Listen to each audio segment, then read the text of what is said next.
Senator, we've talked a lot on the phone, haven't seen each other recently. I bet when you hear that forecast of 97 degrees and humidity that you just can't wait to get back home again. Yeah, it's great to have you here in Washington, Dave. And it hasn't been too long to see you in person. But when you hear the forecast of what folks are experiencing back home, it reminds you that summer has definitely arrived. It's brutal back home. Makes me look forward to fall. It really is. It's brutal back there. Well, we're here talking about illegal immigration. Let's talk a little bit about it. Is that a main topic in the Senate, or is it just something right now until we get a new president that will work with you? You just kind of keep on the back burner.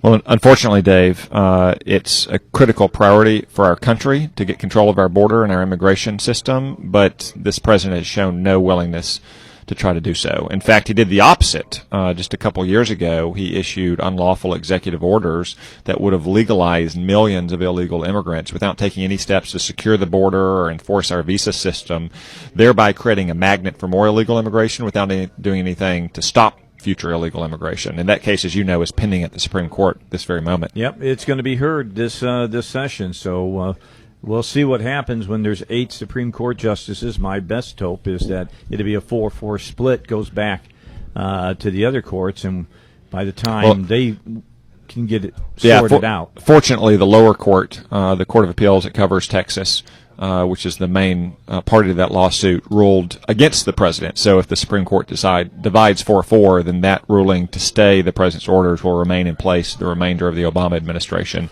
Ultimately, though, it's the Congress's responsibility to set the laws governing immigration, and we need to secure our border. We need to keep track of people who are here on visas, but we also need to do a better job making sure our legal immigration system works for working Americans.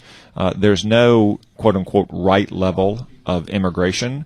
We've had periods of time in our history with lots of immigration when we needed a lot of new workers. We've had periods of time with less immigration. I think at 1 million people a year, and that's just the legal immigrant population, every single year for over 50 years, we've had a lot of immigration for 2 generations, and we have too many people who aren't working today. We have too many people who haven't had a real pay raise in years, if not decades. I think we need to take a serious look at how legal immigration levels are affecting the working class here in America, and that's true whether your ancestors came over on the Mayflower or whether you were a first-generation immigrant just a few years ago. Yeah, I would agree with you that the Constitution doesn't give rights to people to migrate to the United States of America. No, nobody has any right to come to the United States. They come here because we welcome them, and we do so for different reasons. But our first obligation as elected officials has to be to Americans, to American citizens. Again, that's an American citizen who came here legally for the right reasons and took the oath of citizenship last week, or an American citizen whose ancestors came over 300 years ago. We have to be focused on what's best for American citizens and what's going to make America both prosperous and secure and safe. All right. Our guest, as you recognize the voice, is Senator Tom Cotton. Here on the Dave Elswick Show, we're in Washington, D.C. for Hold Their Feet to the Fire, which is put on each year by the Federation for American Immigration Reform. For 2 days, we talk about illegal immigration and its impact upon our country, and it's an important topic, needs to be talked about, and even more so now when you talk about national security, because we don't know who's coming across the southern border anymore. We don't know who's coming across the northern border anymore. Well, we don't know who's coming across the border, but also we've got real problems with our visa system as well. Remember, most of the 9/11 hijackers were here on valid visas. They were admitted into the country on visas that permitted them to be here legally. So we need to look not just at border security, but also our visa system and how we ensure that people who come on the visas are not threats to the American people, but also that they leave when their visa expires. That's just another example of the intersection of illegal immigration, legal immigration, and national security. So what do you think about the H-1B? I mean, I think it's a viable visa, but when I hear that they bring people into the United States, like in Disney World, and these guys are forced to train people that came from India, and then they get ousted out of their jobs? That's not Yeah. what the H-1B was No, for. the H-1B program, like many guest worker programs, has been subjected to lots of abuses. Unfortunately, some of these programs, though, the abuses are inherent in the design of the system. So I think we need to take a very serious look at reforming, if not pausing, the H-1B program in addition to some of the other guest worker programs.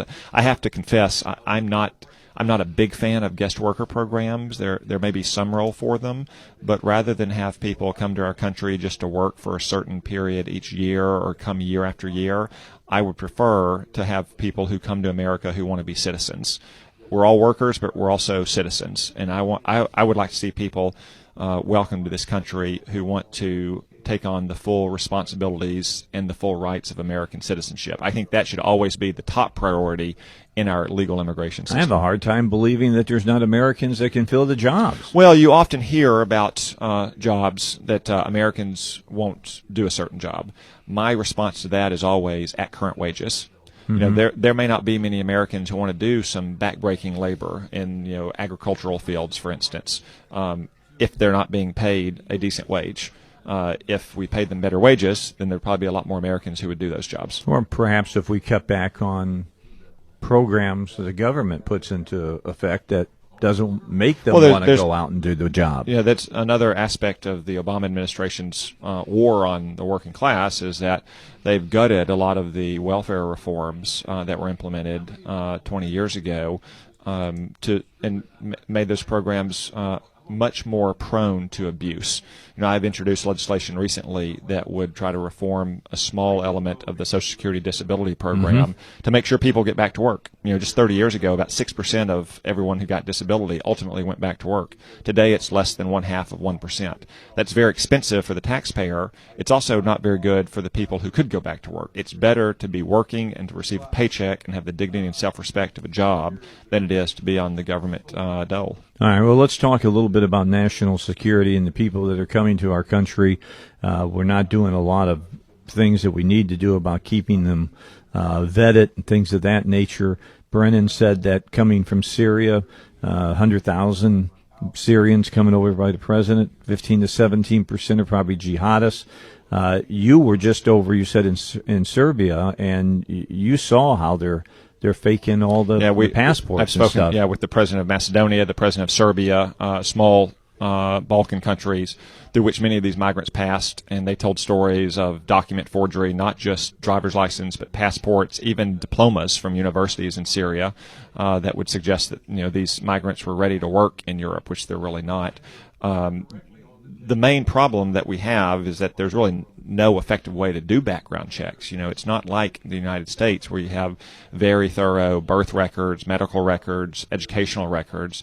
If someone just shows up in Europe or shows up at a U.S. consulate or a UN refugee station in the Middle East and says, hey, I want to come to America and here's who I am, we have really no way to check that. So should we be taking their word on it? No, we certainly shouldn't take their word. We should always err on the side of the safety and the security of the American people. There are some things that we can do to minimize the risk. I've suggested that we create a special pathway for Christians and Jews and other oppressed minorities in Syria, but they're much easier to verify because they're typically an insular community, and it's much easier to identify and verify the story that, say, 1,000 Christians tell or 1,000 Yazidis tell, because you have many different ways to check what they're saying than it is just a single 20-year-old Syrian man that shows up and says, I'm peaceful and I've been oppressed.